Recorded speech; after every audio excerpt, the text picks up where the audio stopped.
Hello painters, this is Debbie from acrylicpouring.com, and today, because I've recently had some, shall we say, not very good success with my experiments using pouring medium, I thought I would try something completely different, because I was trying to compare Floetrol with the Liquitex pouring medium, one or other, or mixing them 50-50, and I didn't do very good experiments. So I'm giving that all a break, and I thought, well, a lot of people get really good success with PVA, and I've never tried it, so let's give it a go today. So what I've got is paint here, violet from Blick Acrylics, that's this one. Then I've got my yellow ochre, this one in the middle, and then I've mixed turquoise of my own making. This one is a 50-50 mix of ultramarine blue and phthalo green rather, with just a little bit of white mixed in.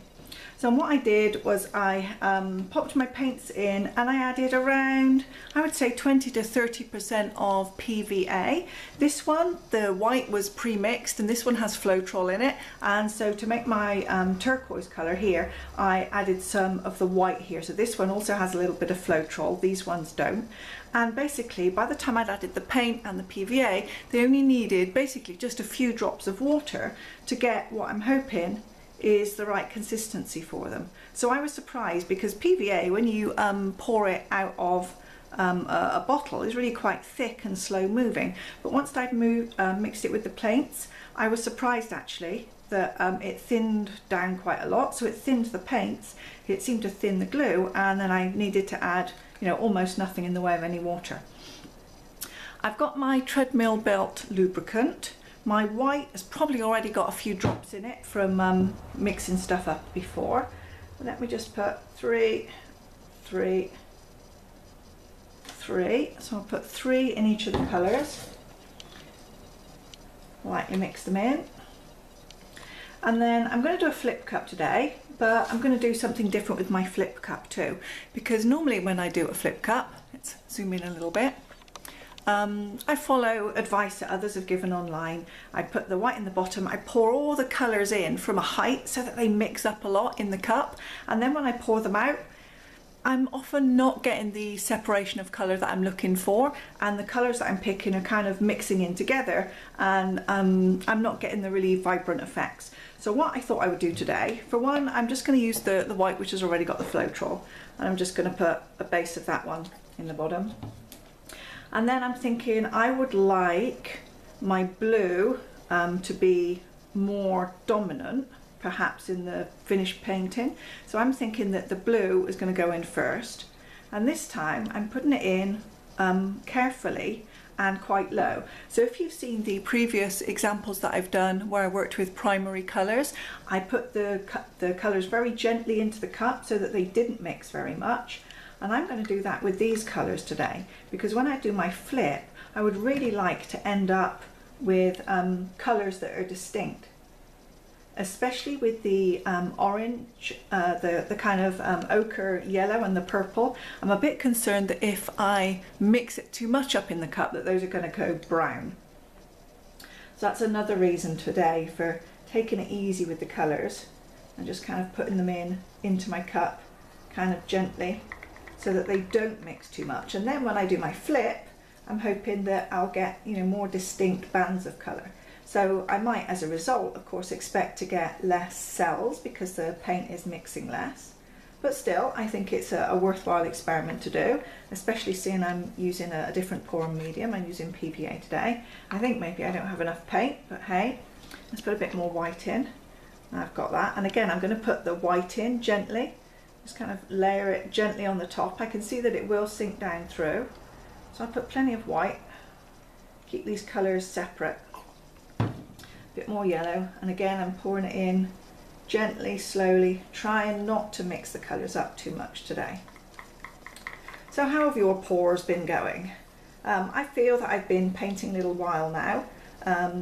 I have a lot of successes, and then when I go off on a crazy tangent and do some kind of experiment, I often have a lot of huge failures that don't work out at all as I was hoping or expecting. But it's one of the most absorbing hobbies that I think I've ever had.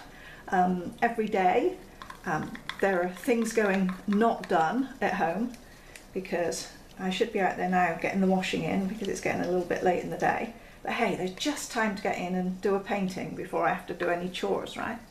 And I'm finding that I'm addicted now. I just want to get in here and create colour and play and just see what happens, you know, especially when I do different things like this. So this has got a lot of white in today, and it's got these three colours which are all kept pretty much separate in the cup. So I will do a flip, but let's see what happens. Give myself plenty of space to work, so I'm not going to get into a big mess. And let's go. So I can see from the paint in the cup, I've got a lot of white. And that kind of pleases me because generally white is my heaviest colour. So in flips and pours and things that I've done in the past, the white tends to quickly sink down through and disappear. And sometimes it feels as though in my cup I've almost got 50% white, and yet on my paintings I get basically no white. So let's see what's going to happen with this one today. So I've got the yellow ochre, the violet and that turquoise that I've done myself, and let's give it a flip. Definitely more white on the straight out of the cup.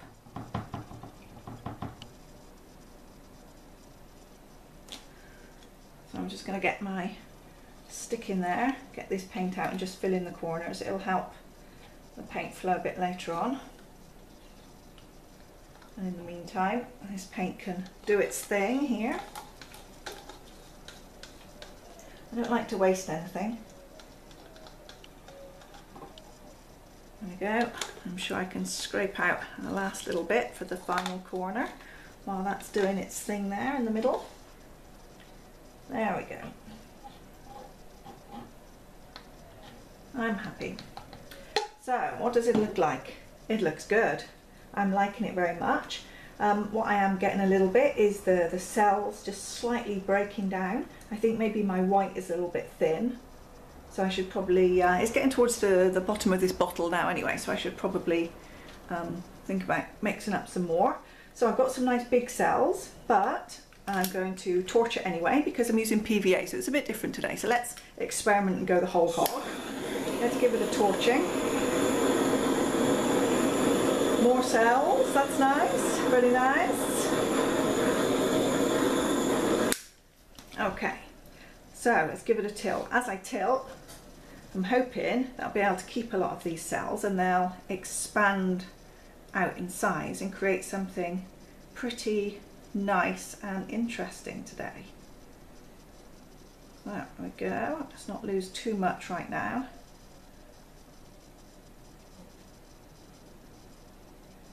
I'm going to just put my finger there and guide the paint so hopefully I don't lose too much off the sides. I think I'm a little bit short on the paint today, which means I'm having to move it about more than I might want to. Oh, I'm liking how it looks. There we go, last corner.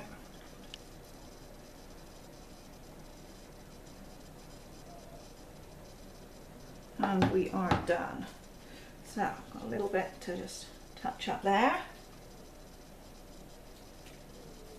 I need to wipe. Get rid of all of this gunk before we start, and I'll pull over my palette knife. So I've got a little purple spot in this corner here that needs a little something. Let's see, a little bit of purplish there. I think I can use that to drag the colour down. Yeah, it's looking good.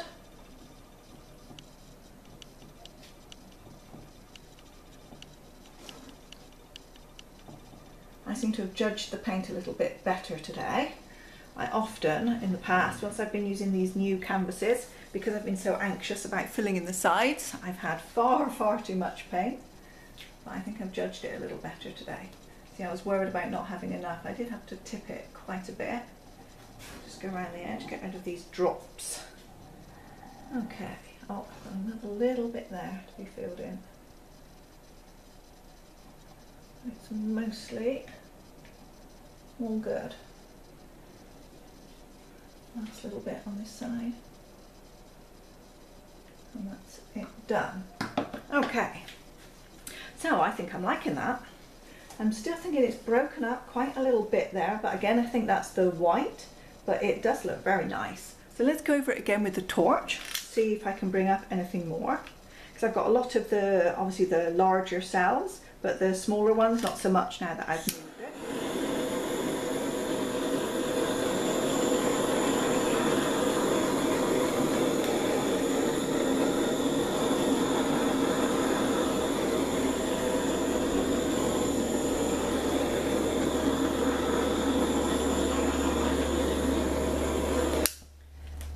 Looking lovely. I'm very happy with that. I'm also liking the way that my colours haven't mixed too much, so I have got, you know, distinct areas of purple, distinct area of the yellow ochre, distinct areas of blue, the turquoise blue, and even some white today, which is unusual for me. My white normally sinks out the way. So what I'm also going to do is use my little barbecue lighter torch here, because it's got a very small flame, and I'm just going to guide that around the edges of the canvas.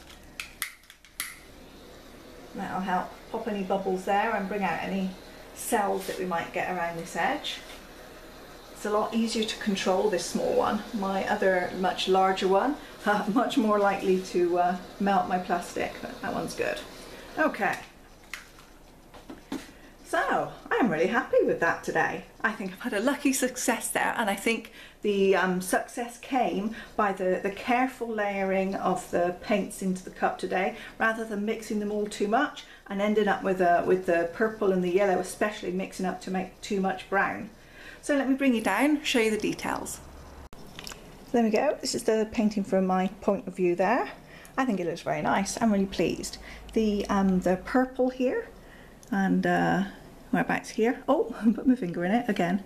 You see how it's just a little bit broken up? I'm not sure really what causes this. I think it's, you know, maybe where one of my paints is too thin, maybe the white was too thin.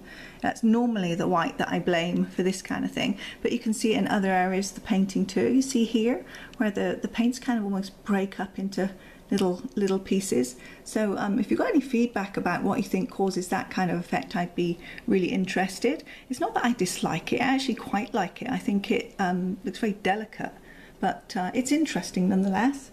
Some pretty areas on the painting for sure, but I had a lot of larger areas today, so not much in terms of all the tiny details. There are some nice detailed areas and things, but I'm happier that I've got a much more balanced painting with more distinct areas of colour. So if you can hang around just a little bit later, I just need to dry this one off now and varnish it, and then I'll show you what it looks like when it's finished. Well, here's this painting dry now, and it looks pretty good, but I haven't varnished it yet. I'm not sure whether I like the colour combination or not now that it's dry.